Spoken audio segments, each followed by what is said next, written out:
sorry to interrupt your work, but you're making a serious mistake. Huh? With reindeer, I mean. You're putting Prancer where Dasher should be. And Blitzen should always be on my right-hand side. He should, huh? Yes, and another thing. Donna's antlers have 4 points instead of 3. But I don't suppose anyone would notice that except me. No, I don't suppose so. Say, who are you? My name is Kringle. Kris Kringle. Well, glad I could be of help. Goodbye.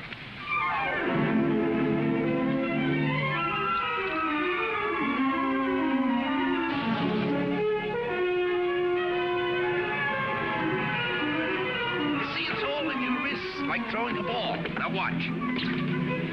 See? Mrs. Walker, that new Santa Claus you hired is wonderful. Where'd you find him? He answered the ad along with 100 others. He is good, isn't he? Well, the parade's ready to start. You coming? I'm going home and getting a hot tub.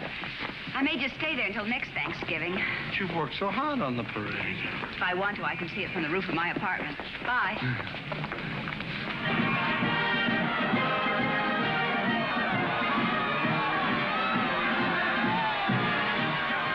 Look at that big baseball player.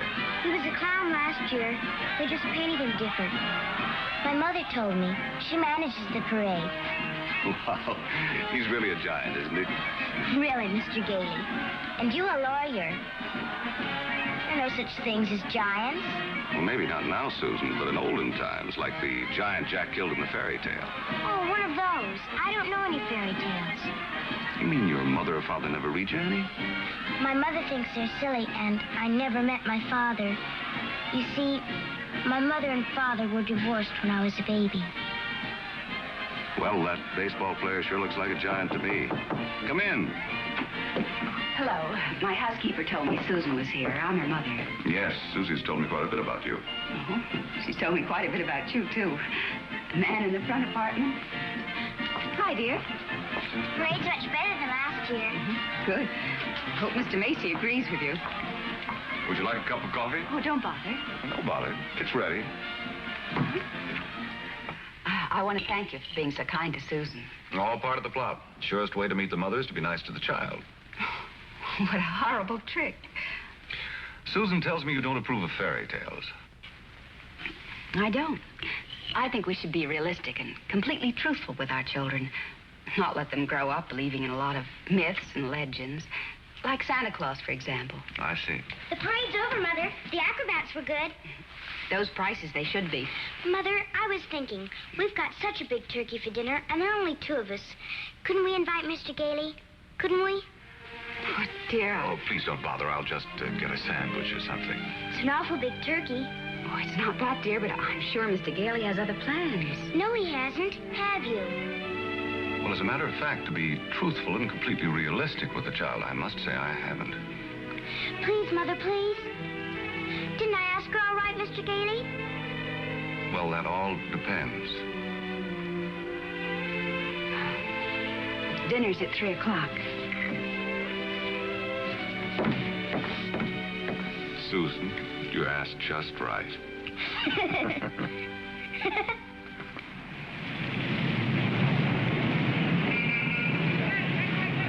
Before those screaming brats arrive, I want to give you a few pointers on how to be a good Santa Claus.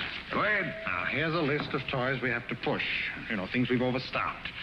You'll find that a great many children are undecided as to what they want for Christmas. When this occurs, you immediately suggest one of these items. You understand? I certainly do. All right, here they come. You get up there and go to work and memorize that list. And remember, be jolly.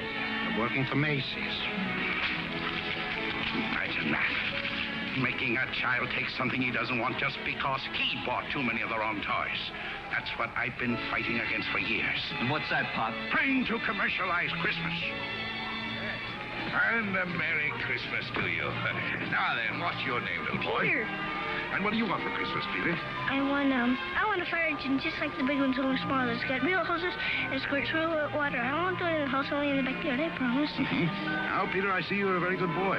So you'll get your fire engine. You see, I told you to get me one.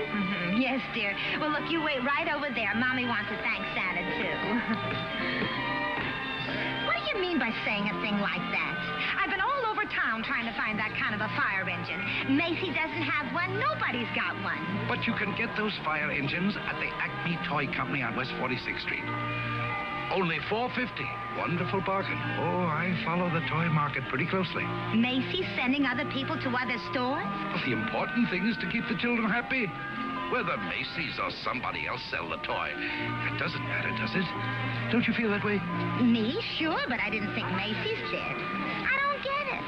I just don't get it. Oh, yes, we have skates. Nice, shiny skates, and they're very good indeed. But I don't think they're the kind of skates you want.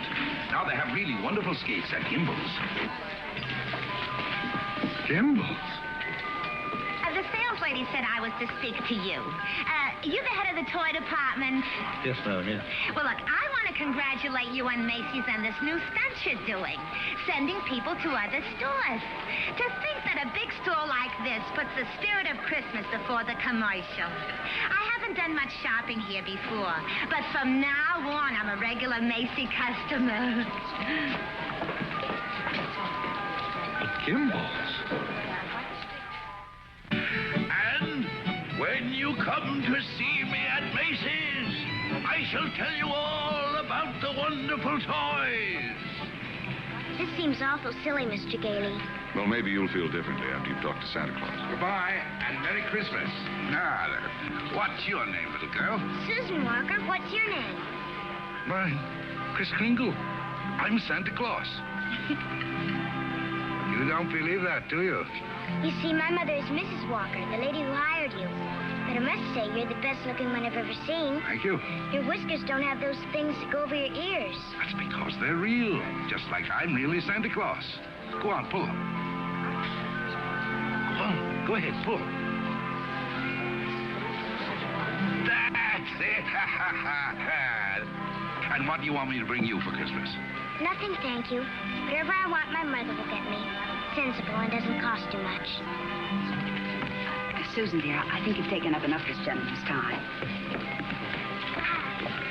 Your maid had to go home. Her mother sprained her ankle. She asked me to bring Susan down here for you. Yes, she phoned. I thought as long as we were here, we might as well talk to Santa Claus. He's a nice old man, Mother. And his whiskers are real, too. Yes, dear. A lot of old men have real whiskers like that. Susan, if you'd like to go over and look at the dolls, I'll be with you in just a minute. I want to talk to Mr. Gailey.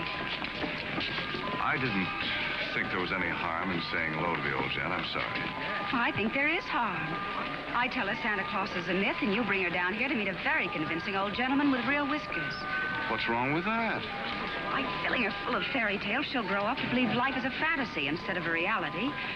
She'll keep waiting for Prince Charming to come along, and when he does, he'll be a... We were talking about Susie, not you. Whether you agree with me or not, I'll have to ask you to respect my wishes.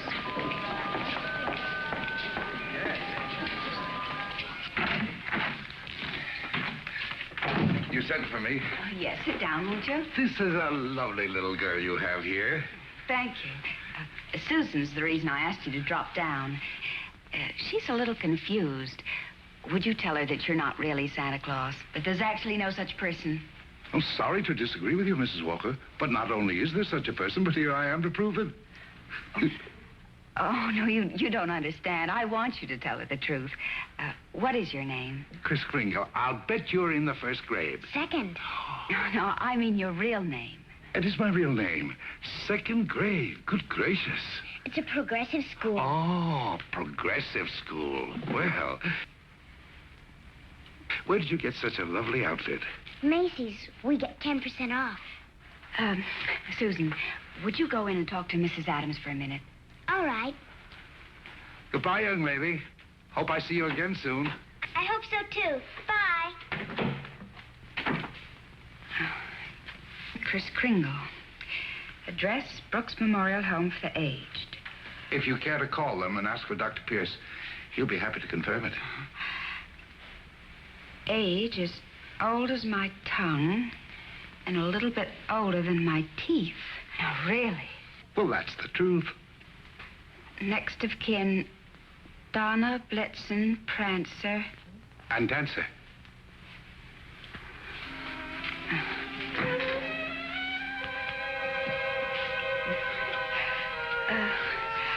I'm sorry, Mr.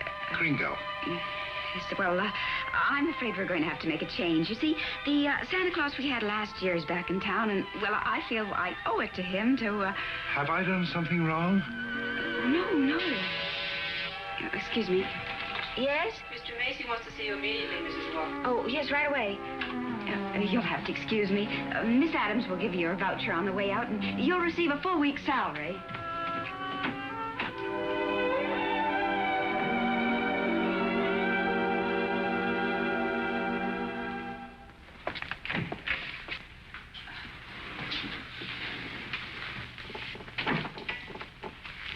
Now, about that new sales policy that you two seem to have initiated. It would have been better to clear it with the sales department first, don't you think? Mr. Macy, Macy's Santa Claus sending customers to Gimbel's. Preposterous. What? Yet, we cannot quarrel with success. Telephone calls, telegrams, over 500 parents expressing their undying gratitude to Macy's. So as a result, I've decided to make this the new sales policy for the entire store. If we haven't got what a customer wants, we'll send him where he can get it. In this way, Macy's will be known as the store with a heart. The store that puts public service ahead of profits. And consequently, of course, we'll make more profits. Well, I just want to express our appreciation and to tell you that in your Christmas envelopes, there'll be a more practical expression of our gratitude. Thank you, Mr. Macy. That'll be all. Thank you. Oh, and tell that wonderful Santa Claus of yours that I haven't forgotten him either. No, never mind. I'll tell him myself. In the morning.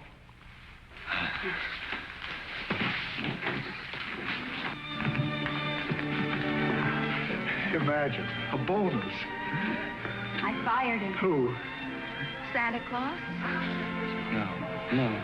He's crazy. He thinks he is Santa Claus. Well, I don't care if he thinks he's the Easter Bunny. You better get him back.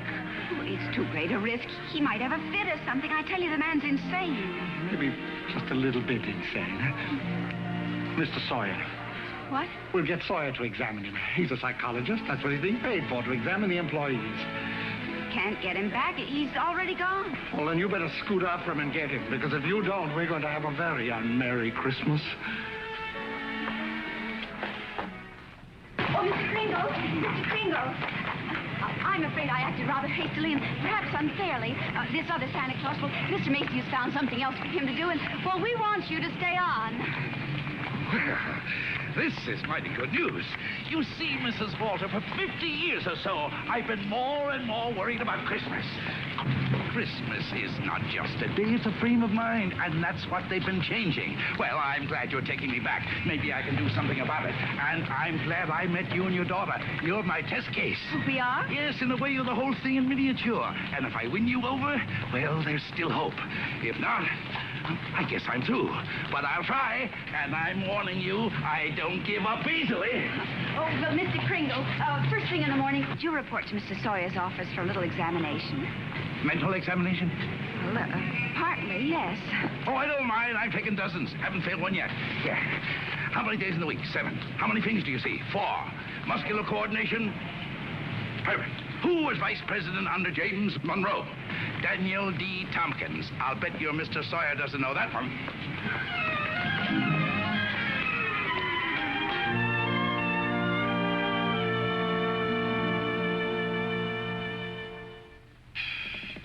How much is 3 times 5? You asked me that before. I'm conducting this examination. How much is 3 times 5? Same as it was before. 15. You're rather nervous, aren't you, Mr. Sawyer? Do you get enough sleep? My personal habits are of no concern to you. Oh, I'm sorry. It's just that I hate to see anyone all tied up. How many fingers do you see? 3. You bite your nails, too? I want you to stand up straight with your arms extended. Muscular coordination test. Surely I'll be glad to. You know, very often nervous habits like yours is caused by insecurity. Are you happy at home, Mr. Sawyer? That will be all, Mr. Kringle. The examination's over. You may go. And it may interest you to know that I've been a happily married man for 26 years. Oh, I'm delighted to hear it. Bye. Your wife, Mr. Sawyer? What else? Agnes, how many times have I told you not to bother with the office? No, I give you a perfectly liberal allowance. If that fat, stupid brother of yours would get a job, you wouldn't have to be pestering me all the time. Not a penny. How long have you known him, Dr. Pierce? Well, he wandered into the home about 8 months ago. Looked the place over and said, well, it'll do. Just stayed on. Has he ever told you his real name? He said he was Kris Kringle. We never pressed him further. Mrs. Walker, after giving that man a comprehensive examination, it's my considered opinion he should be dismissed immediately. Dr. Pierce, Mr. Sawyer. Excuse me, didn't Kris answer the questions correctly? Well, yes, he did, but there was a complete lack of concentration. There's no doubt about it, he should be placed in a mental institution. Wait a minute. People are institutionalized to prevent them from hurting themselves or other people. His is a delusion for good. He only wants to be friendly, helpful. Mrs. Walker, naturally I cannot discharge this man. So when he begins to exhibit his latent maniacal tendencies, which I assure you he will, the responsibility will be entirely yours. Oh, Dr. Pierce, if there's the slightest possibility of trouble, Now, what trouble could Kris possibly get into? No? Well, coming to work, for instance, a policeman might ask him his name. Now, you know that would get him into a fight. Well, that could be avoided easily enough. Find someone here in the store to rent him a room. Then they could go to and from work together. Oh, yes, that would solve everything. That's a wonderful idea. Yes, isn't it? Your son's away at school. What about his room? Well, I'll talk to Mrs. Shellhammer as soon as I get home. In the meantime, you take Kris home to dinner. Oh, no, I couldn't. Oh, really, Mrs. Walker? If I can supply the room, the least you can do is furnish a free meal.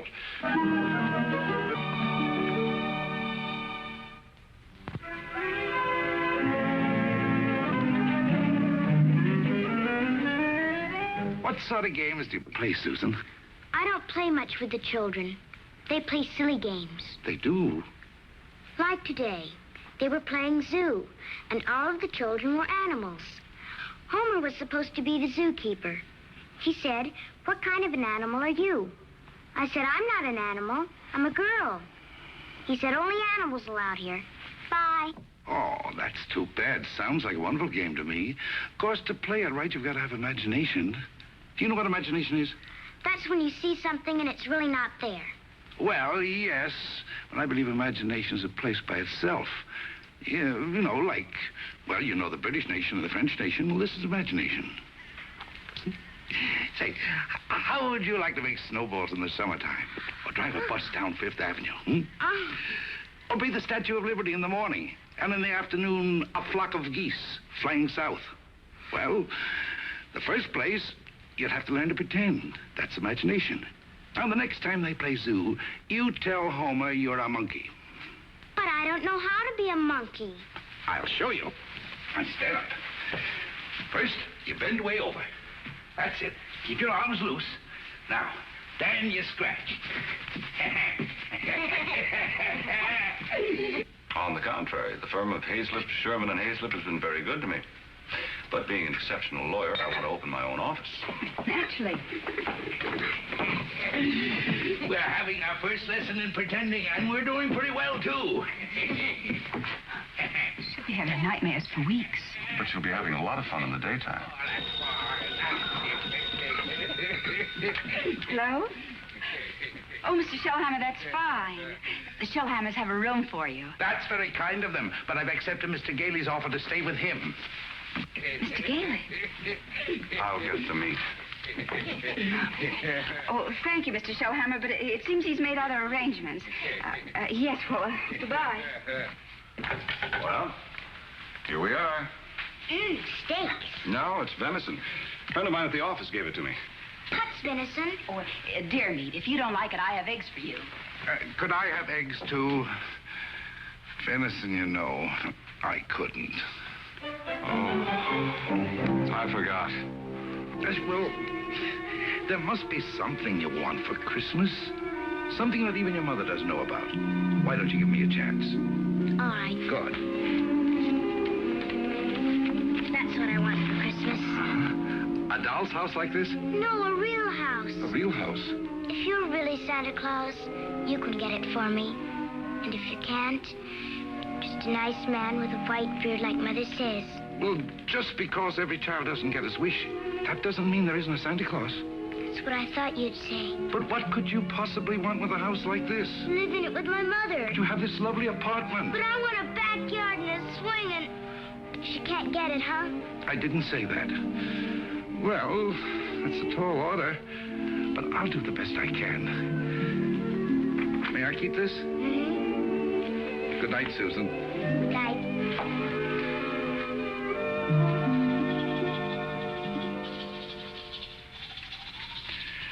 Do you like living in the city? Oh, it's all right. I'd kind of like to get out in the country sometime, though. Not a big place, just one of those junior partner deals in Manhattan. I know the kind you mean. One of those colonial houses. Or Cape Cod. I've been thinking about Mrs. Walker. You know, like a lot of divorced women, she's determined that no one will ever hurt her again. With a little more effort on your part, she might be made to crawl out of a shell. You know, those two are a couple of lost souls. It's up to us to help them.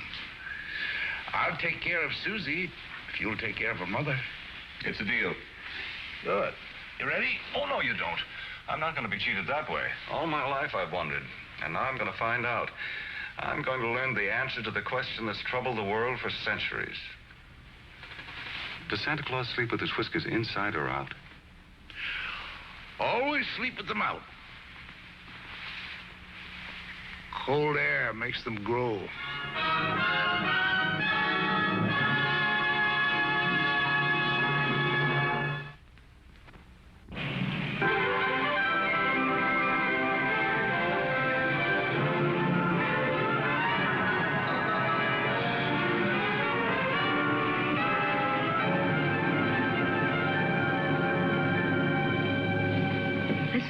I never expected to see. Two can play at this game, Mr. Macy. If Gimbel's haven't got what the customer wants, we'll send him over to Macy's. It'll be a pleasure, Mr. Gimble.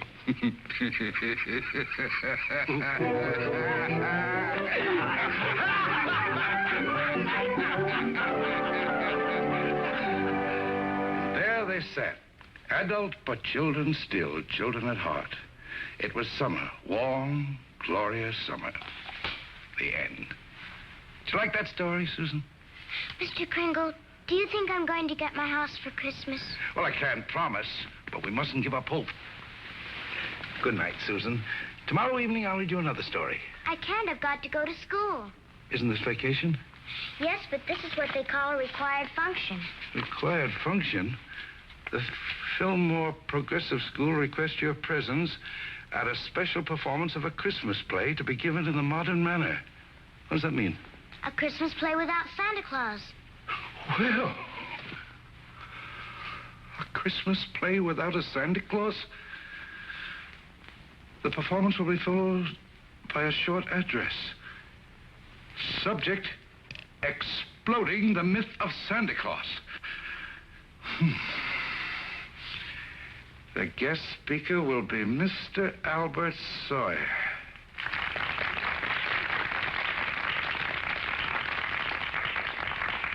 I'm very happy you enjoyed our little play.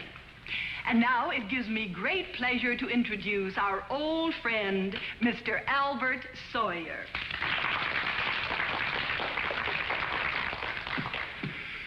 Parents and young people, it's thrilling indeed to see so many happy, smiling faces.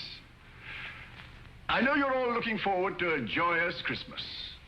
But as those of you in this intelligent group know, this is going to be a Christmas without Santa Claus. Such a person as Santa Claus, St. Nicholas, or Kris Kringle does not exist. Never has existed and never will exist. This silly old man in his red suit represents the wishful dreaming of all people. He's the all-giver, the generous father. Mature adults who keep this myth alive are clinging to childish fantasies and show themselves afraid to face realities. People who play Santa have a strong feeling of guilt. I see nothing to laugh at. Far from being amusing, this myth... Far from being amusing... Far from being amusing, this myth is actually harmful. Only stupid old men prancing around in white whiskers keep this ridiculous myth alive. Now he's gone too far.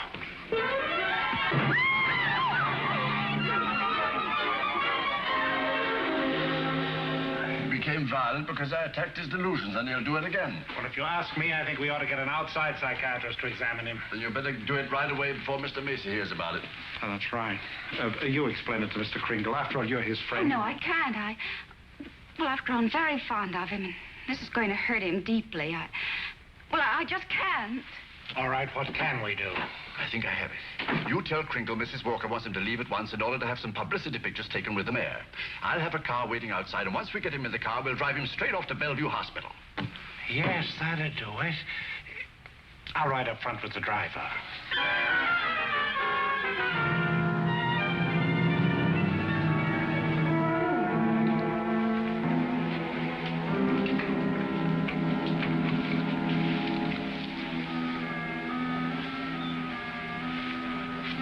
Chris. Hello, Fred. You flunked that psychiatrist examination deliberately, didn't you? Why? I had great hopes, Fred. I had a feeling that Mrs. Walker was beginning to believe in me. Now I know she was only humoring me all the time.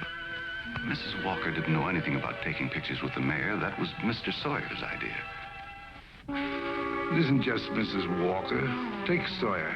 Contemptible, deceitful, dishonest. But he's out there, and I'm here. If that's normal, I don't want it. But you can't just think of yourself. What happens to you matters to a lot of people. People like me who believe in you and what you stand for. People like Susie, who are just beginning to. Chris, you can't let them down. You're right. Let's get out of here. Now, wait a minute. You flunked that examination, but good. Yes.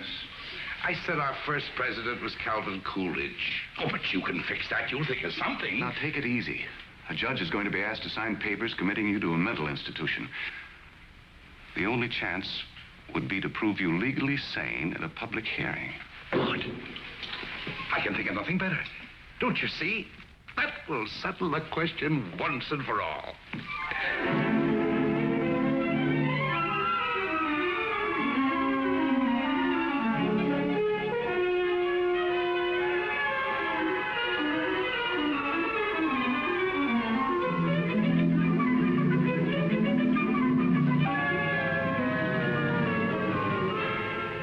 Solemnly swear the evidence you are about to give at this hearing is the truth, the whole truth, and nothing but the truth? I do. Good morning, Your Honor. Good morning. You may proceed, Mr. District Attorney. My name's Thomas Mara. What's yours? Kris Kringle. Oh. Where do you live? That's what this hearing will decide. It's a very sound answer, Mr. Kringle. Thank you, Your Honor. Tell me, do you really believe that you're Santa Claus? Of course. The state rests, Your Honor. In view of this statement, do you still wish to put in a defense, young man? I do, Your Honor. I'm fully aware of my client's opinions. In fact, that is the entire case against him. But Mr. Kringle is not sane because he believes himself to be Santa Claus. An entirely logical assumption, I'm afraid. Not necessarily, Your Honor. You believe yourself to be Judge Harper, yet no one questions your sanity because you are Judge Harper. Mr. Kringle is the subject of this hearing, not me. Exactly. So I intend to prove that Mr. Kringle is Santa Claus.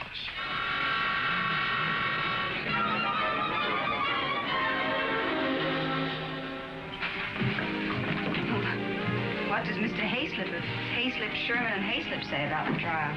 That I was jeopardizing the dignity of the firm, that I either dropped the case or they dropped me. So, leaving me no choice, I quit. Oh, Fred, you didn't. Well, I can't let Chris down. He needs me, and all the rest of us need him. Darling, he's a kind, wonderful old man, but... Well, you can't throw away your career because of sentiment. I'm not throwing a career away. I'll get by. I'm a darn good lawyer. This doesn't shake your faith in me, does it? This is a question of common sense, not faith. Faith is believing in things when common sense tells you not to. I wish you could let yourself believe in people like Kris, and in fun, and love, and joy, and all the other intangibles. Can't pay the rent with intangibles. And you can't live without them. Why don't you try a little blind faith, darling? String along with me. I think you've got a right to ask that.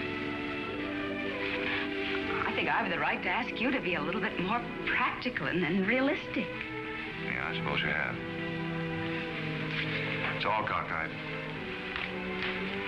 Here we are, as close as two people can possibly be, and yet there's a loneliness about it. I've tried my best. I know you have, darling, and so have I. But we're going to need a lot more than each other's arms. And somehow I just don't think we've got it.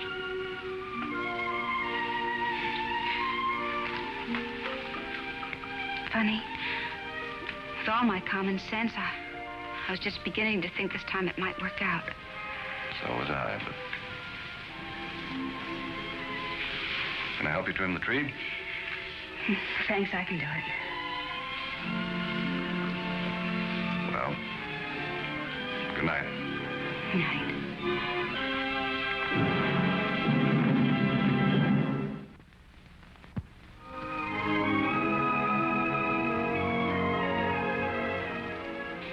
Your name, sir? R.H. Macy.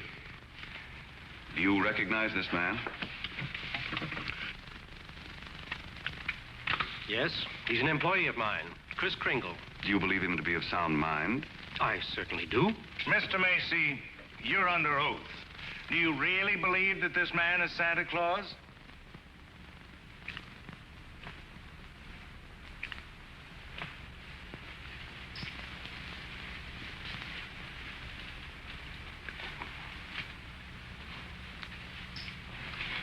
Do you? I do. That is all.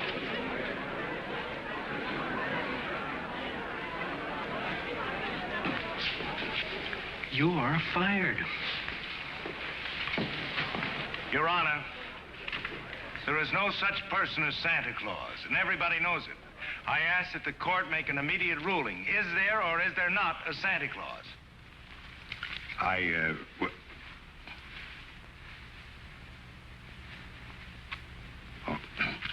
This court will take a short recess to consider the matter. I don't care about the law. I'm talking about politics. You go back in there and rule that there's no Santa Claus, we won't be even able to put you in the primaries. Charlie. I'm a responsible judge. How can I seriously rule that there is a Santa Claus? All right, go back in there and rule there isn't. The kids read about it, so they don't hang up their stockings. So what happens to all the toys that are supposed to be in them stockings? Nobody buys them. Oh, the toy manufacturers are gonna love that. What about the Christmas card makers, the candy companies? Oh, boy, are you gonna be a popular guy. And what about the Salvation Army? They got a Santa Claus on every corner. Henry, I'm telling you, if you go back in there and rule that there's no Santa Claus, you can count on getting just 2 votes. Your own and that district attorney's out there.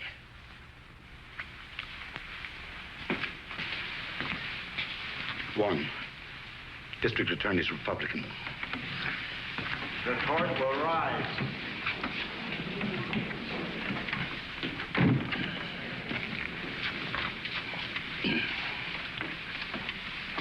This court has just consulted the highest authority available.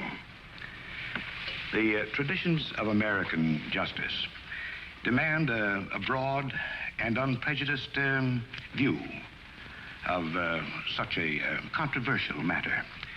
And therefore, this court is determined to keep an open mind and hear the evidence from either side.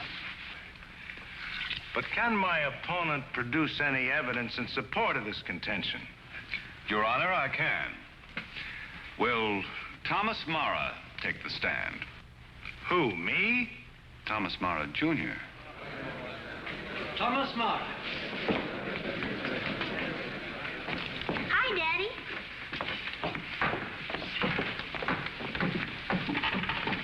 Tommy, you know the difference between telling the truth and telling a lie, don't you? Everybody knows you shouldn't tell a lie, especially in court. Do you believe in Santa Claus? Sure I do. And what does he look like? There he is, sitting over there. I object, Your Honor. Overruled. Tommy, why are you so sure there's a Santa Claus? Because Daddy told me so. Didn't you, Daddy? And you believe your daddy, don't you? Sure I do.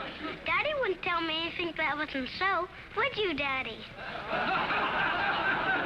Thank you, Tommy. Bye, Daddy.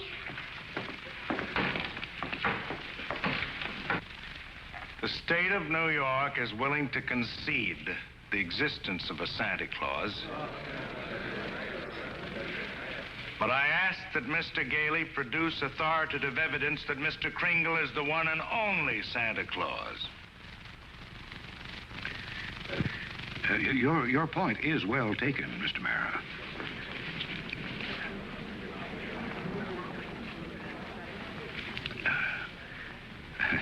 Mr. Gailey, are you ready to show that Mr. Kringle is Santa Claus?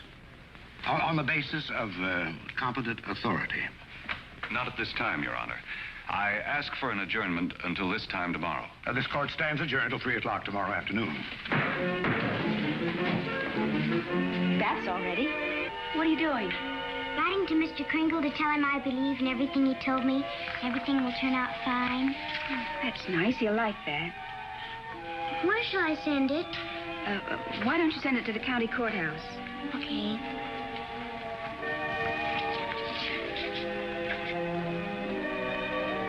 What did you write, Mother? I believe in you, too, Doris. Go take your bath now.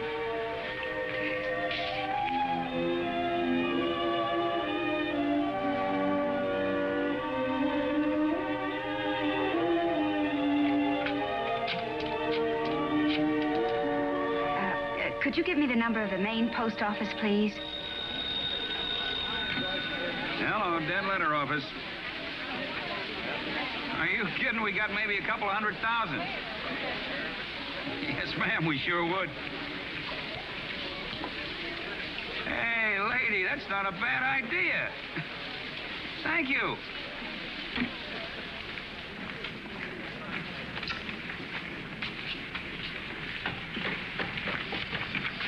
Chris, I've got bad news for you. I've tried every way to get some competent authority. I wired the mayor, the governor, everybody. Susan. And means more to me than all the mayors and governors in the world. It's all over. He hasn't got a thing.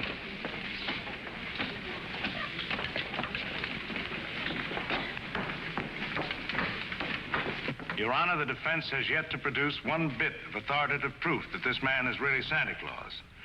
And in view of the fact that it is Christmas Eve and we're all anxious to get to our homes, I ask that these commitment papers be signed without further delay. Mr. Gailey, have you anything further to offer? I should like to submit the following evidence, Your Honor. It concerns an official agency of the United States government. The Post Office Department, one of the world's largest business concerns, did a gross business last year of $1,112,877,174. Your Honor, I'm sure they're all deeply gratified to know that the Post Office Department is doing nicely, but it hardly has any bearing on this case. Furthermore, the U.S. postal laws make it a criminal offense to willfully misdirect mail or intentionally deliver it to the wrong party. Yeah, Your Honor. I'm sure that the state of New York is willing to admit that the Post Office Department is authoritative, prosperous, and efficient. For the record? For the record. Anything to get on with this case. Then, Your Honor, I offer these letters in evidence. They're simply addressed to Santa Claus, yet they were each delivered to Mr. Kringle by bona fide employees of the Post Office Department. I offer these as authoritative proof. Your Honor, 3 letters are hardly authoritative proof. I have further exhibits, Your Honor, but I hesitate to produce them. Oh, I'm sure we'd all be glad to see them. Oh, yes, indeed. Put them on my desk. On your desk? Yes, yes. Very well, Your Honor.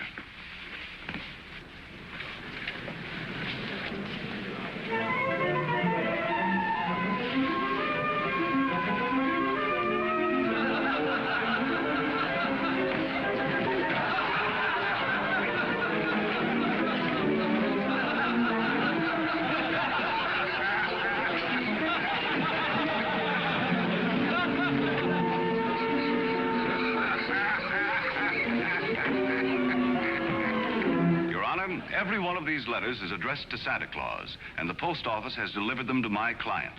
Therefore, the United States government recognizes this man, Kris Kringle, as Santa Claus.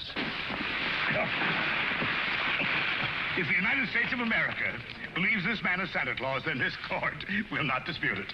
Case dismissed. Thank you, Lana, and a Merry Christmas to you. And a Merry Christmas to you, Mr. Kringle. Oh, I got your note. It made me very happy. Oh, I'm glad, Kris. Won't you come to dinner tonight? I know. I'm working tonight. You see, it's Christmas Eve. Merry Christmas!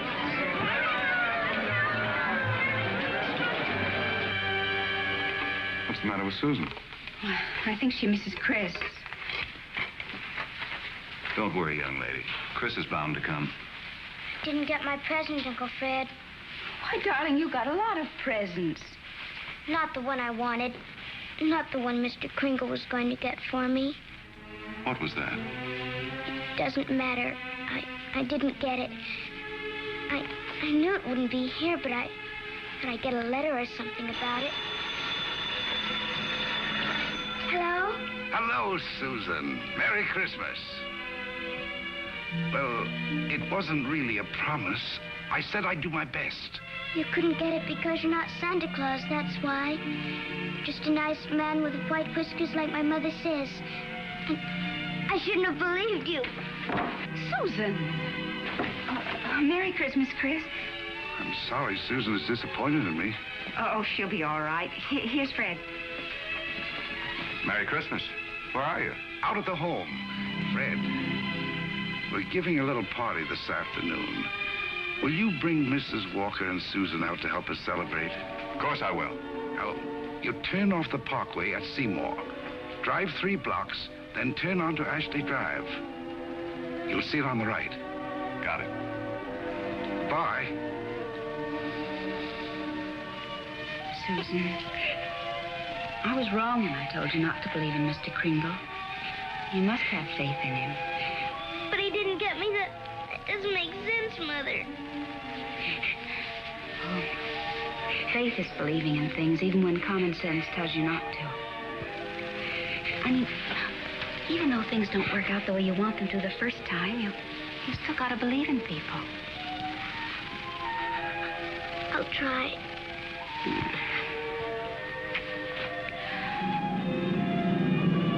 There it is, Ashley Drive. I do believe. I do believe. I do. Stop, Uncle Fred, stop!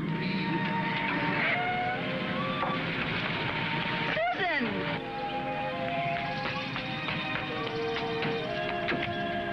Susan!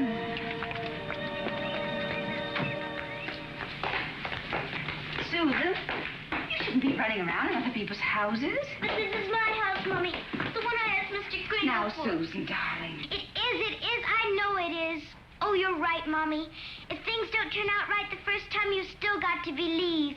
Mr. Kringle is Santa Claus. He is. I'm going to see my swings. You told her that?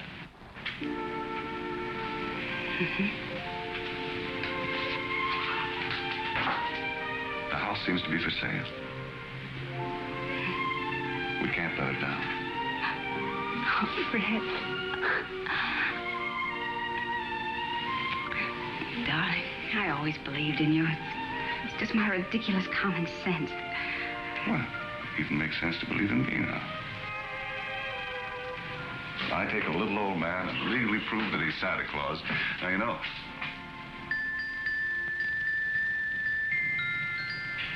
Oh, no. Wait, it must have been left by one of the tenants. Maybe. Maybe I didn't do such a remarkable thing after all.